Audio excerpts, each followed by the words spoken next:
Boa noite, família! Que bom estarmos juntos mais uma vez no nosso quarto dia de propósito. Que coisa tremenda! Eu tenho certeza que você está vivendo experiências tremendas com o Senhor. Temos ouvido testemunhos aí de pessoas que têm experimentado muito de Deus, mergulhado em Deus nesses 4 dias.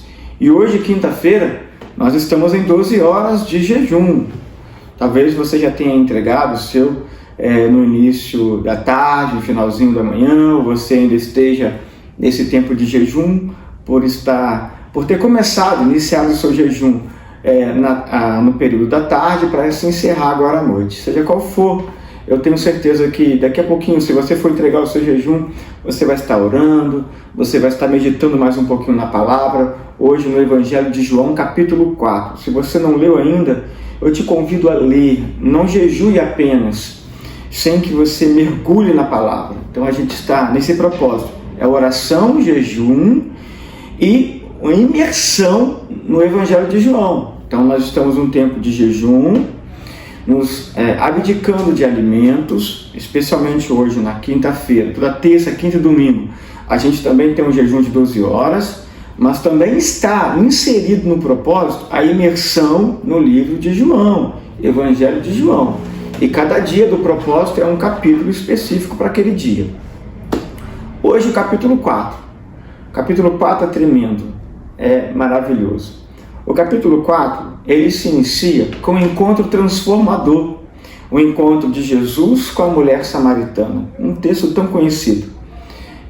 Quando eu prego esse texto, o título que me vem à mente é um encontro transformador. Há muitos encontros transformadores na nossa vida, né? E o encontro com Jesus realmente é um encontro transformador, que muda, modifica a nossa vida para sempre. Não é uma transformação por um tempo, apenas pelo tempo em que estamos aqui na Terra, não. É uma transformação eterna. O encontro com Jesus é isso, é uma transformação eterna, gera uma transformação eterna. E o texto aqui vai nos apontar para alguns versículos tremendos que nós conhecemos tanto, que faz parte da nossa vida. Quantos de nós já ouvimos, já pregamos sobre esse texto e pontuamos esses versículos aqui que eu quero destacar.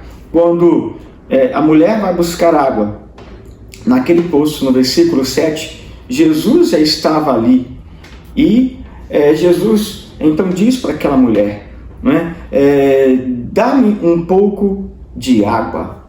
Jesus ele vai pedir água para aquela mulher. E nós sabemos, o texto nos revela isso, de que os judeus não se davam com os samaritanos, e muito menos um judeu ele conversaria com uma mulher estranha, muito menos ainda com uma samaritana. Mas aquele encontro seria transformador para aquela mulher.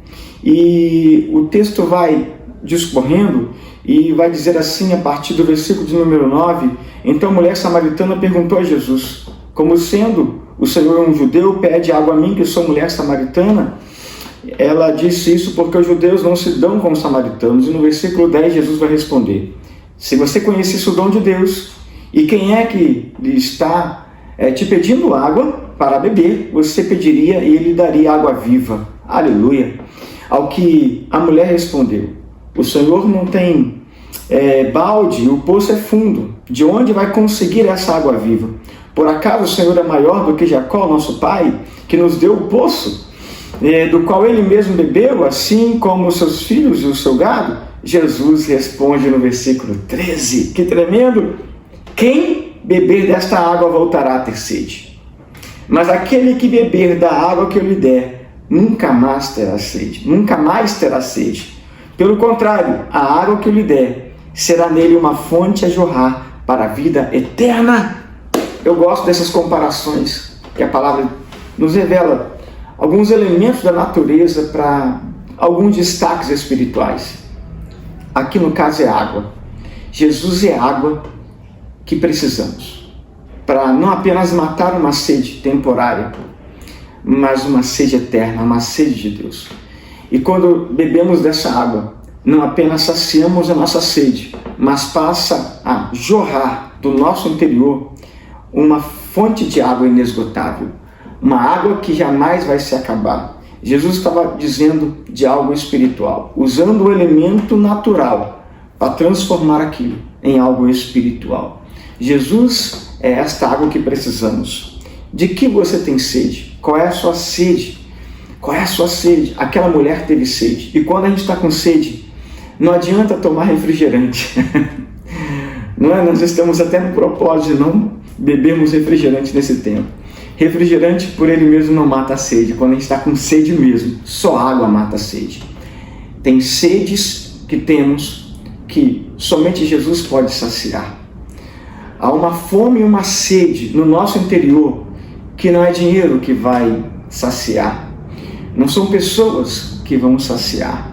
Não são os tesouros dessa terra que vão conseguir suprir a fome, a sede que o ser humano tem. Somente Jesus.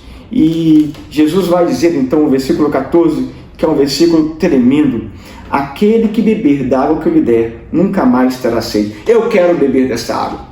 Todos os dias, eu quero esta água. Você quer essa água? Ele está nos oferecendo. Quem beber desta água voltará a ter sede, mas aquele que beber da água que eu lhe der, nunca mais terá sede. Pelo contrário, a água que eu lhe der será nele uma fonte a jorrar para a vida eterna. Louvado seja o nome do Senhor por isso. É por isso que estamos buscando a face do Senhor, para que a gente não apenas tenha uma sede, para que a gente apenas não tenha uma sede que seja saciada, mas que dentro de nós passe a jorrar uma fonte de água, água que não vai ser contida, que não vai ser restrita apenas a nós, mas as pessoas que convivem conosco, nossos familiares, nossos amigos, as pessoas que fazem parte do nosso círculo social. Por isso que estamos buscando esse propósito na presença do Senhor. Por isso que estamos buscando a presença do Senhor através desse propósito.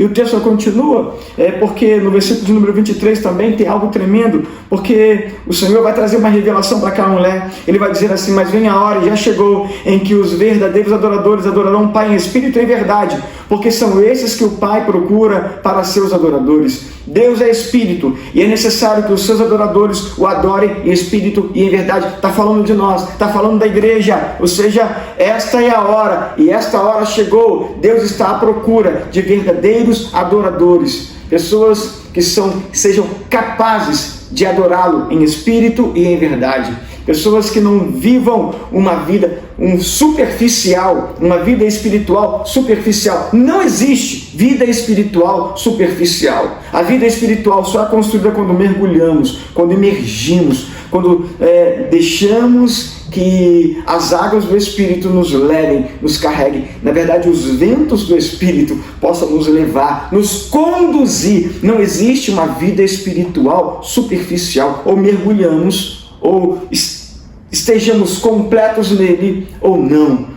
Por isso precisamos buscá-lo em espírito e em verdade, com todo o nosso ser, com toda a nossa força. Aleluia! O texto continua, já concluindo, porque depois que eles saíram da cidade, os discípulos que estavam com Jesus perceberam que Jesus estava com fome. Vai assim dizer o texto, versículo 31. Enquanto isso, os discípulos pediam a Jesus, dizendo: mestre, coma. No encontro com a mulher samaritana, Jesus estava com sede. E aqui os discípulos perceberam que Jesus estava com fome. E os discípulos falaram assim para ele: mestre, como? Olha que interessante. Deus usa duas necessidades básicas do ser humano para expressar algo espiritual. E Jesus vai responder assim, no versículo 32, João 4,32. Tenho para comer uma comida que vocês não conhecem. Eu vou repetir.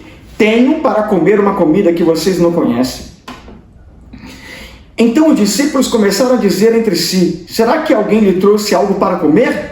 Jesus lhes declarou, versículo 34, a minha comida consiste em fazer a vontade daquele que me enviou e realizar a sua obra. Aleluia! A minha comida consiste em fazer a vontade daquele que me enviou.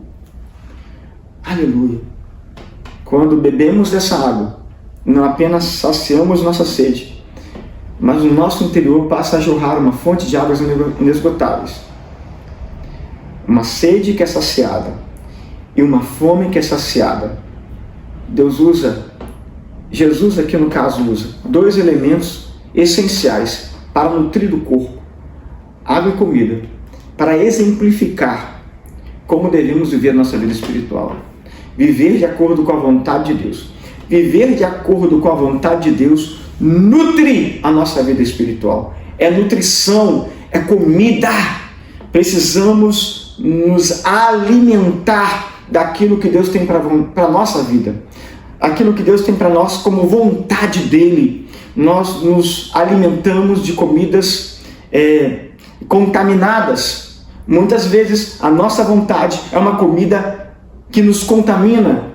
Muitas vezes nossos desejos são comidas que nos contaminam. Jesus aqui vai nos dizer que a vontade dEle, a comida dEle, era fazer a vontade daquele que o havia enviado, o seu Pai. Ele vai dizer: eu tenho para comer uma comida que vocês não conhecem. Nós conhecemos, nós sabemos que comida é essa e queremos alimentar. Por isso estamos em jejum. É interessante isso. Estamos em jejum para a gente se alimentar. Nós estamos jejuando para que a gente seja nutrido, fortalecido espiritualmente. Glória a Deus por isso. Que Deus te abençoe. Mergulhe mais, porque o texto é rico. A partir do versículo 43 vai dizer da cura do filho de um rei, de um oficial do rei. Um milagre acontece aqui. A cura acontece. A partir do versículo 43, que você possa mergulhar. 4º dia. Amanhã estaremos, no nosso 5º dia de propósito, estaremos lendo João capítulo 5. Também um texto maravilhoso. Que você possa se dedicar nesse tempo. Esse tempo de jejum, em oração, em leitura da palavra, em imersão no Evangelho de João. Que você possa refletir sobre sua vida. Que você possa consertar erros. Que você possa se tornar cada vez melhor para a glória de Deus. Quero orar por você. Espírito Santo, obrigado por esses 4 dias em que estamos mergulhando na Tua Palavra, mergulhando na Tua presença. Muitas coisas já estão sendo tocadas em nós, transformadas em nós pelo poder do Teu Espírito. E eu creio que no dia 17 de abril, no momento em que vamos entregar o nosso propósito, nós vamos contemplar uma glória tremenda na vida da igreja. Algo que está sendo preparado nos céus para cada um de nós. E para nós como igreja, como corpo de Cristo. Sustente os teus filhos, Senhor. Eu entrego cada um em tuas mãos, cada família em tuas mãos. Eu entrego aos teus cuidados, para que nada possa comprometer esse tempo de propósito. Segure nas tuas mãos com o teu braço forte, com a tua mão poderosa, e faça com que o teu povo, o povo querido da Igreja Metodista em Cascadura, possa verdadeiramente contemplar esta água viva, este alimento espiritual, e assim sejamos como Daniel, no capítulo 1 de Daniel, quando ele se abstém do alimento da Babilônia por algum tempo, e esse tempo em que ele se absteve do alimento da Babilônia, ele e seus amigos se tornaram mais fortes ainda. Louvado seja o teu nome. Eu entrego em tuas mãos, eu oro em teu nome e eu abençoo em nome de Jesus. Querido e querida, Deus te abençoe. Tenha um final de noite maravilhoso na presença do Senhor. Até amanhã.